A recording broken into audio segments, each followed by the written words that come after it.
देवापासून जर तुमच्याला जग वाटत नसेल तर त्या ठिकाणी तुमच्या अंगी पाप आहे, अहंकार आहे, गर्व आहे.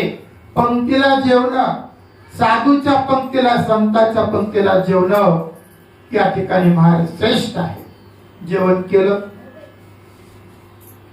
आणि जेवण करून त्या ठिकाणी रात्रभर हितगुज ज्ञानाच्या गोष्टी सांगितल्या. ज्ञान सांगून तिलकचंद राजाला वैराग्य आलं.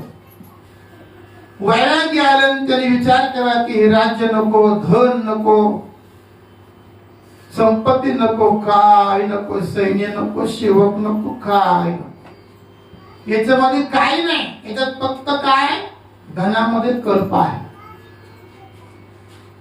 अहंकार आहे. सर्व त्याग केला आणि गोपीचंदाची दीक्षा, नाथ पंथा दीक्षा तिलकचंदानं घेतली. आता लक्ष करा, नाथ चंद्राची दीक्षा कोणी घेतली अगोदर? मैनावतीनं. मैनावतीनं घेतली. मुलाला उपदेश केला पण त्याला पटला नाही. त्यानं गुरुचा अपमान केला किंवा काही गाडलं वगैरे, पण ते पण त्याला चमत्कार नाथपंथाचा पाहून त्याने नमस्कार केला. तो पण नाथपंथी बनला.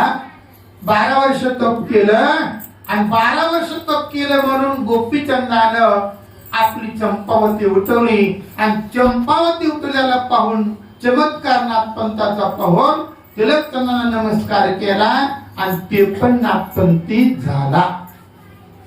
म्हणून नाथपंथी दीक्षा फार महत्वाची आहे. नाथ शब्द सर्वश्रेष्ठ आहे, लक्षात ठेवा. आणि मग नाथ गोपीचंद राजा नाथपंथी बनण्यासाठी हिमालयाला नेऊन तपाला बसवलं. 12 वर्ष तप झालं महाराज. आणि 12 वर्ष तप झाल्यानंतर गोपीचंद राजा या ठिकाणी गोपीचंदाचं व्याख्यान संपलं आणि ग्रंथ कथाकार सांगू लागले, ज्या कानिफनाथाचे गुरु नाथ चंद्राची प्राप्ती भेट झाली, जीव शिवाचं मिलन झालं, पण ज्या गोरक्षनाथाचे जे गुरु आहेत नाथ मच्छिंद्र, त्या गोरक्षाची भेट झालेली नाही. म्हणून तो गोरक्ष त्या गावाहून त्या गावाला